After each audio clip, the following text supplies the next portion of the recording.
Very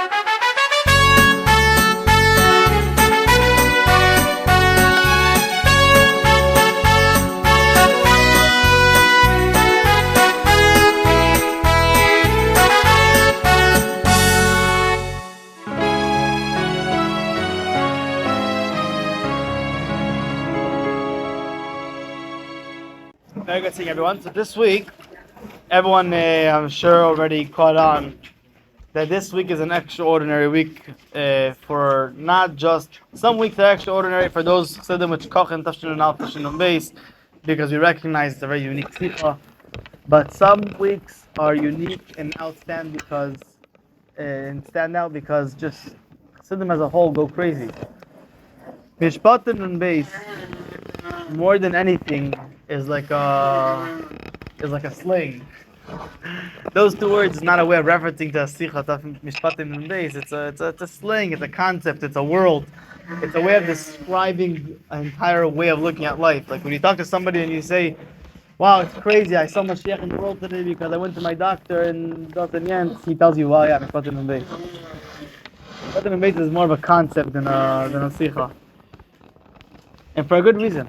For a very good reason, because the sikha is a very unique sikha, as I'm sure everyone here already picked up. Anybody here already learned the sikha inside, or? Yeah. Like, could I go a little bit more be'iyun, or should I stick to the surface? Surface? More details. Some more details? I was basically I was hoping that everyone already learned the sikha inside, so we could go a little bit more deep to speak about things that are not so obvious. But I guess we're gonna have to. Where is everyone holding? Either way is good, by the way. Just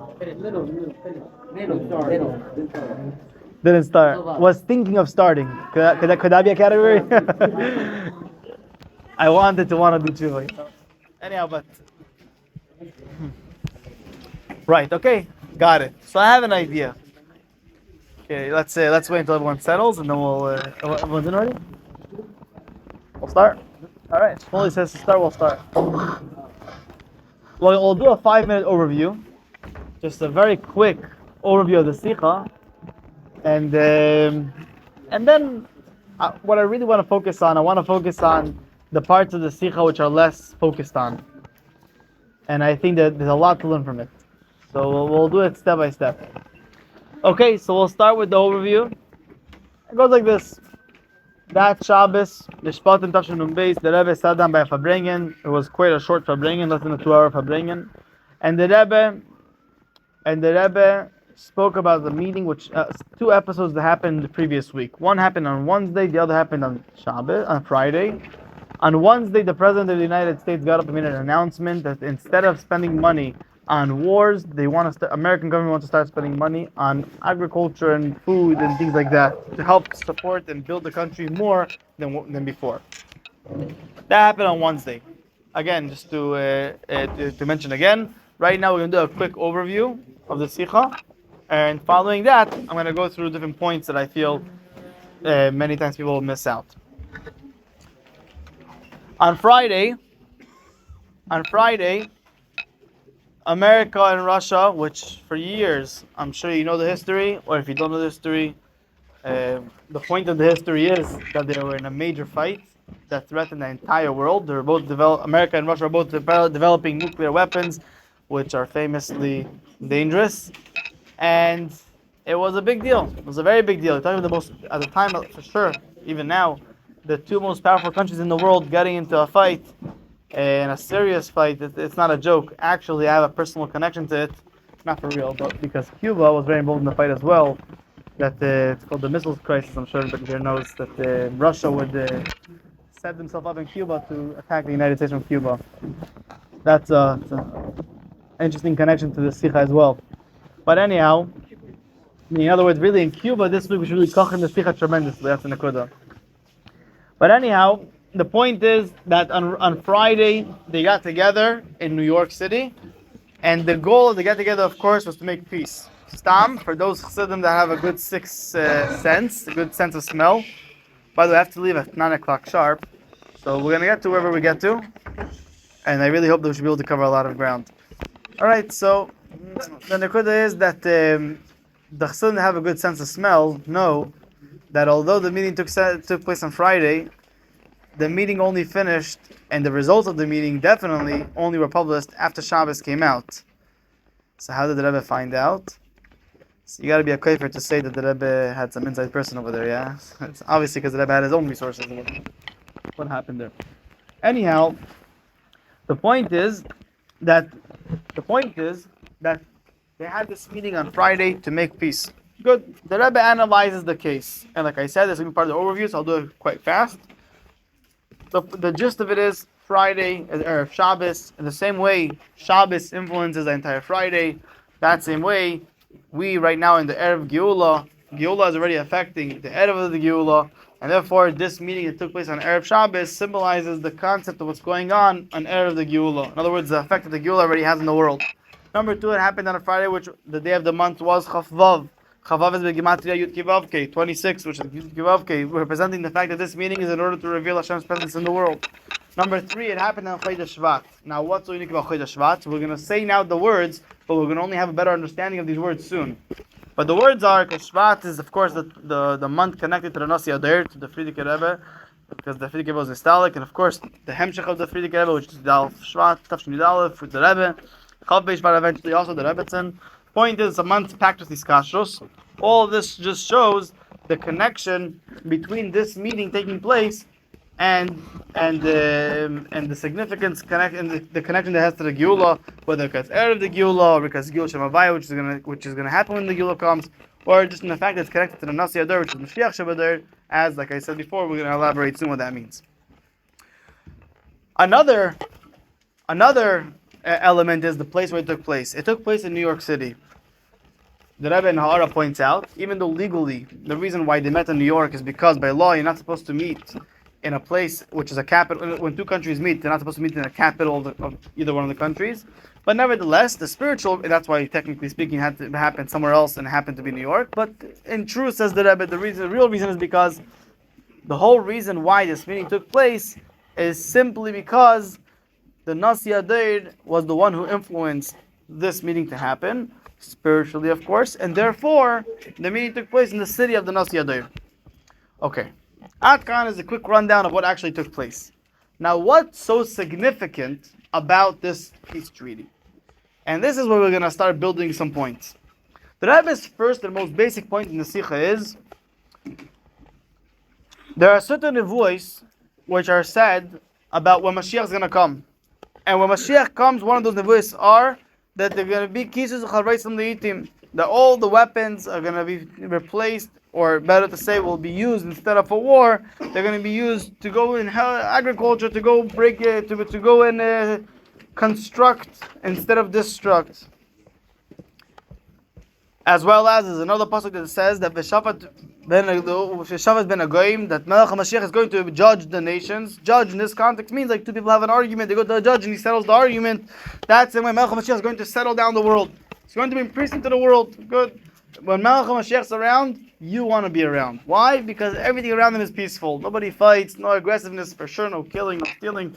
But tremendous Ava v'ach v'shalom v'reus everywhere in the world. In fact, the pasuk describes, the Radak brings it on the pasuk over there that we quote in the Sikha at length, how Melech Moshiach is going to get all the nations to come, serve Hashem, everyone together, which of course is going to happen as a result of Melech Moshiach. So now, here's I'll make one small diuk and then I'll lay the bomb. The small diuk here is that many people confuse this Sikha with another big concept that usually we speak about, which is, many people think that this is a part of the process of the Geula. What do you think? It's true or not true? Don't answer. Because the answer is no. Now, of course, it's part of the process of the Geula in a big picture, but if we want to be precise with our words, it's not part of the process of the Geula, it's part of the process of Melech HaMashiach. And those are two separate things. The Geula is a time period. Melech HaMashiach is a person. Certain promises, Yehud means a promise, certain Yehudim are said regarding the time period of Moshiach. Certain Yehudim are said about the time period of the Geula. You should know the time of the Geula, governments are going to collapse, and people are going to be this, people are going to be that. We have Ikvas in the Mashiach, we have Yemais Moshiach, we have Elam Haba. We have different periods of time, and every period comes with its own little perks of what kind of benefits it comes from. Some perks are like living forever, and other perks are having abundance, which that's already there, and so on and so forth. But that's all regarding one type of promise. There's another type of promise, which is not said about the time of the Geula, rather it's said about the person. That there's going to be a Melech hamoshiach, a human being, and he's going to influence the world in certain ways. The chedesh of mishpatim nun beis over most other siches said tafshin nun aleph tafshin nun beis. Although nun aleph nun beis, the Rebbe generally does open up our eyes and does show us tremendous simanim of the Geula in the world, but mishpatim nun beis is unique in the sense, which by the way, Shefti nun aleph is the same chedesh, that we're focused on the person, on Melech HaMashiach affecting the world. Okay, now that we had that diuk in place, let's lay the bomb. Says the Rebbe, being that it says regarding Melech HaMashiach that he's going to bring peace into the world, B'Shavat ben Lumim and so on, B'Shavat ben Agoyim, that he's going to bring peace into the world. So therefore, Melech HaMashiach is already basically amongst us. And we're already starting to see a me'ain of a schala, a small taste of what Melech HaMashiach is going to accomplish on a grander scale with the full Isgalos, but we're already getting a small taste of that now with America and Russia making peace. Meaning that in truth, America and Russia making peace is a direct result of Melech HaMashiach being in the world, affecting the world. Which when you think about what this means, it's crazy. The Rebbe takes a simple episode of two non-Jewish countries making peace with each other, and the Rebbe tells us, guys, if you would open up your eyes, you would realize that this is actually a result of the fact that we have the human being, Melech HaMashiach, amongst us, and he is the one that really caused them to make peace. Which is why, we'll go back now to what I said before, that we're going to understand much better later, which is why the fact that it happened on Chodesh Shvat is so significant. It happened in the month of Iskashrus to the Nasi Adar, in the month when the Nasi Adar became the leader, in the month when the Nasi Adar had such a stel in Chodesh Shvat. So many names of Iskashrus, especially the fact that Rebbe accepted the leadership, of course, took place on Chodesh Shvat. So of course it makes sense that if something happens as a result of the Nasi Adar, it should happen in his month, which is Shvat. Now we understand much better what we said before regarding the location. The fact that it happened in New York City is because it was a direct result of the Nasi Adar, bringing of Nasi Adar, which the Rebbe says clearly is Moshiach Shabbadir. So, of course it's going to take place in his city because he's the one that really caused it to happen. The Rebbe points out one other beautiful thing in Ha'ara, which is extremely powerful and unique. And I want to be not mechadish, I want to point out what Chasidim are medayik in his Ha'ara. The Rebbe in Ha'ara, regarding the UN, says that who was the one that caused them to make peace amongst themselves? The answer is the UN, right? The UN was the one who brought America and Russia together. The Rebbe pointed out in the Ha'ara that what year did people start thinking of making the UN? Tafshin Beis. That's the year where people started coming together to think to make the UN. The year where it was actually established was Tafshin Hey, and the year where they finally built the building was Tafshin Yud Aleph. Says the Rebbe that the fact, says the Rebbe, the fact that they started thinking of making the UN on Tafshin Beis is because who was the one who really inspired the world to create the UN? Nasi Adar, Moshiach Shabbadir, because we said Melech HaMashiach brings peace to the world, right? Which means that Nasi Adar, the Moshiach Shabbadir, is bringing peace into the world by creating. Now it's expressed in the fact that the people are inspired to make the UN. Maybe they're not aware what's inspiring them, but clearly it's because Melech HaMashiach is already having an effect in the world. So because Nasi Adar came to the United States near Tafshin Beis, Fidike became Tafshin, and the Rebbe is talking, at least Begili, the Rebbe is talking about the Fidike Rebbe. So therefore, B'smichas, the Fidike Rebbe's arrival, they build the UN. At least they started thinking about it and so on. And then the Rebbe says a very extreme line. And the more the Nasi Adar became active in Achzakas and bringing Torah and Yadus and Shalom to the world, then the more the UN became successful and established. So it's parallel. The more the Nasi Adar is establishing himself, the more the UN is going to be more established and successful. That's the Rebbe's words. Mamash. Chasidim are medayek. If you think about it, Fidike became Tafshin. But if the Rebbe's logic is that the more established the Nasi Adar is, which Nasi Adar is Moshiach Shabadur. The more established Melech Moshiach is in this world, the more the UN can be established, because the UN is only happening as a result and a reflection and an expression of Melech Moshiach. So if we really analyze it properly, we're going to have a very different conclusion. What year did the Rebbe start being active in America? What year did the Rebbe found Kehas, America Chinuch, and Machne Yisrael? The answer is Tafshin Beis. This is already not in the Sikha. But Chassidim look at the Sikha and understand what the Rebbe is saying. We have to understand what the Rebbe is talking to us. Of course, the Rebbe is talking about the Fidik Rebbe. But also, Chassidim, we understand that if the Rebbe's logic is, and the Rebbe clearly says these words, that the more established and more active the Nasi Adar is, the more the UN is being established. Let's look at the Rebbe's life. Tafshin Beis is when the Rebbe started being active in America. And Pung Den is when they started thinking of making peace and making a UN. What year did the Rebbe establish an official Nasias? Did the Rebbe become officially a Nasi? Tafshin Yud Aleph. What year did they build a building? Tafshin Yud Aleph. The Rebbe says Le'erech Tafshin Yud Aleph. But the Rebbe makes such a mention, Le'erech Tafshin Yud Aleph. The Rebbe wants to connect it to Tafshin Yud Aleph. Otherwise, the Rebbe wouldn't mention it. So in other words, you see that when the Rebbe is talking about Melech HaMoshiach, the Nasi Adar, Moshiach Shabadur, the more he gets established, the more they get established, you see that the Rebbe himself is drawing the line of dates corresponding to his own Nasias, which is tremendous. I want to go now. Tafshin is when they officially became an organization. Tafshin basically started thinking about it. Yeah, but I was trying to figure it out. I couldn't. I'm sure there's something there. Fine. Right. Okay. Now, I want to move forward. In truth, this whole vart that we just said until now is really not even the vart of the Sikha. This is the chitzonius of the Sikha that most people stop. And most people say, this is mishpatim nun beis. But in truth, this is the shallow version of mishpatim nun beis. This is the chitzonius of Tafshin nun beis. Of mishpatim nun beis. I want to go into the Sikha itself now. And it goes like this. Ready? How much time we have? 6 minutes. Let's go. Let's do it. Ve'ela mishpatim. Rashi says, just like the original mitzvahs were given from Sinai, so too these mitzvahs of mishpatim were given from Sinai. Right? Famously, we have 3 types of mitzvahs. Mishpatim is the logical ones. Eidos and chukim are the ones which are not as logical. And the vart is that through mishpatim, what is mishpatim? There are mishpatim, which means there are certain mitzvahs which are bad and logical. Now, what's the chiddush of Rashi? The chiddush is that even though these mitzvahs are logical, what should be our motivation to do these mitzvahs? The answer is that Hashem commanded us. So why do I not kill? Why do I not steal? Not because it doesn't, because it makes sense not to kill, or because, it makes sense to not steal. That should not be my motivation. My motivation should be because Hashem told me not to kill and steal. That's the pashtus. But now, says the Rebbe, really it's much deeper. And the Rebbe is going to explain this deeper, and then the Rebbe is going to go back to connect it to the whole flow of the Sikha. And it goes like this.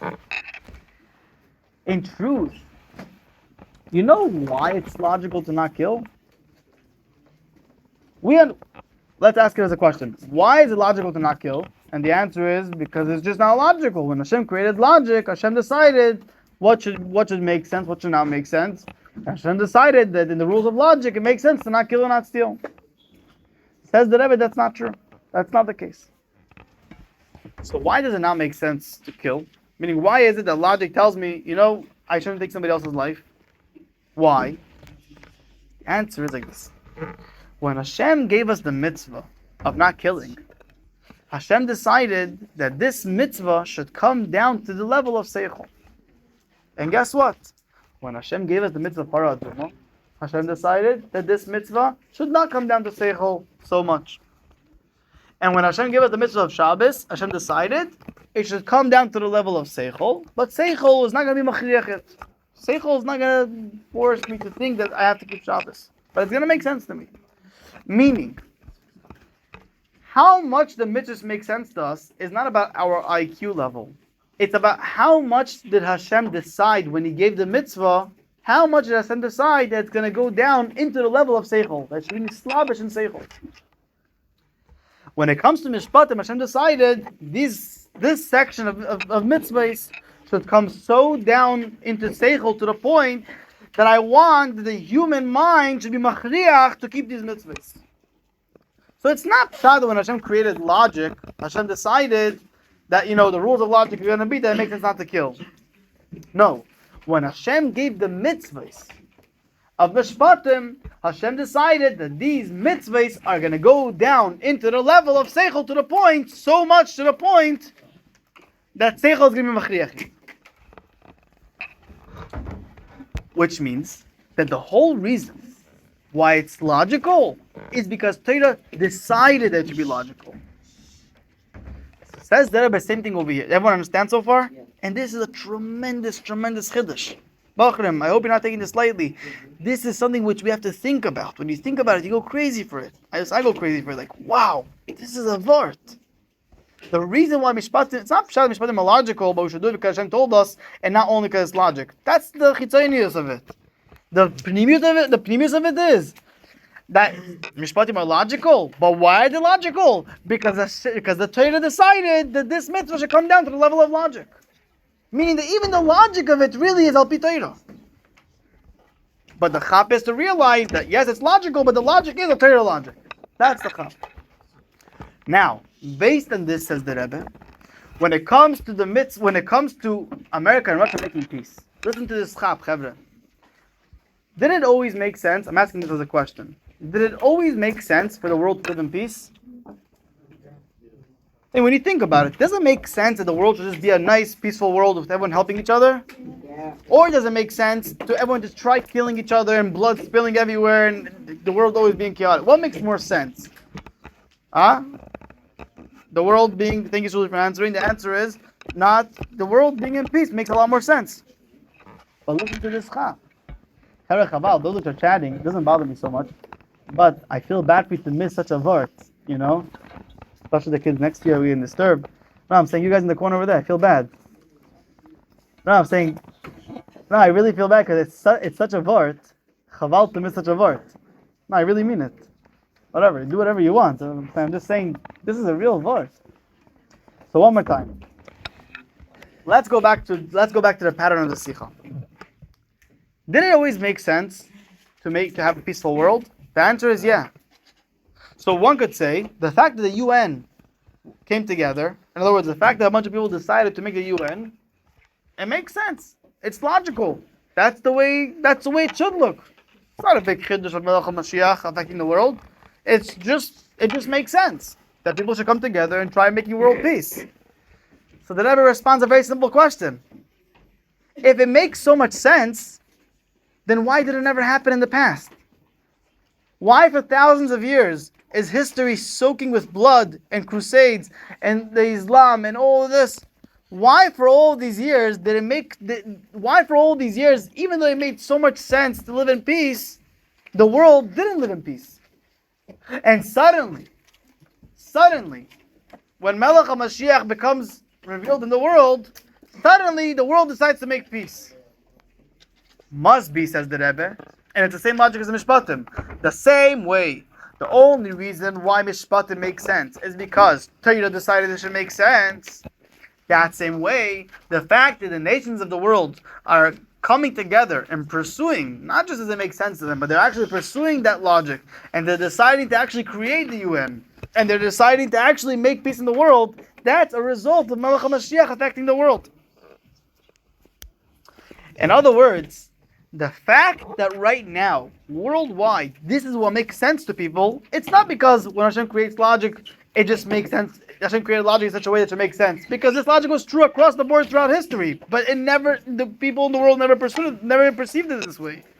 So the fact that the world right now is in the mindset that it just makes sense to live in peace, to the point that the UN comes together, to the point that America and Russia make peace, that's only because Torah decided that right now, that's the right time for the world to be in peace. Who's Torah? Torah is Melech Moshiach. Torah is the Nasi Adir. And Torah is the Rabbanim. What's the story?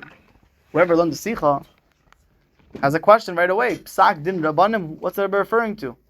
And the answer in short is, a bunch of Rabbanim from Eretz Yisrael and America signed a document saying that Moshiach has to be Nizgale, and that the Rebbe is Bechazkas Moshiach, and Al Pi Torah, Igi Azman HaGeula, and the Rebbe is Bechazkas Moshiach, so it's time to go out of Galus.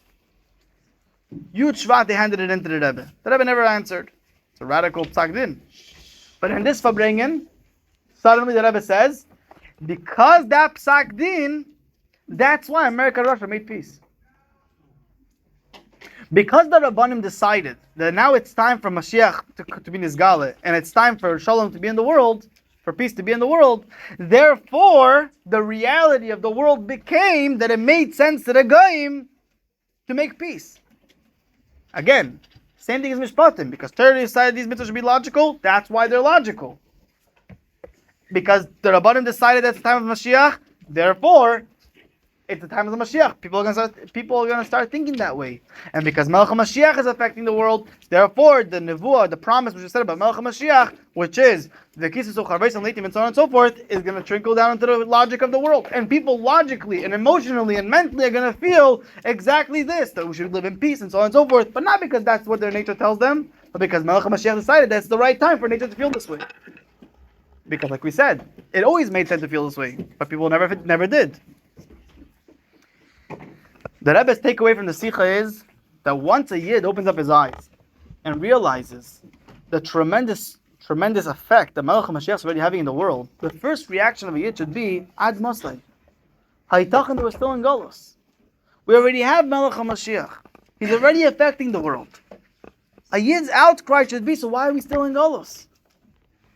And then the Rebbe that the Rebbe leaves the Sikha up with, and I want to mention two short points after this.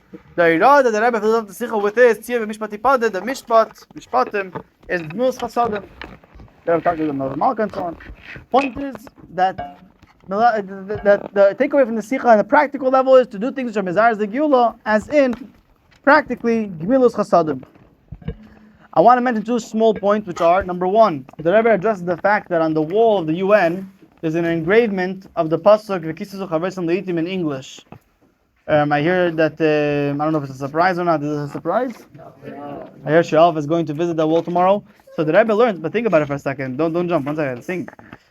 The Rebbe says the fact that they engraved this pasuk on the wall just shows that the whole reason why the UN even was put together and was built is just because Melech Moshiach is having an effect on them, to the point that they, without even realizing why probably, while they're building this building, which is completely inspired from Melech Moshiach affecting them, they're going to write on the wall the pasuk describing how Melech Moshiach is going to affect the nations.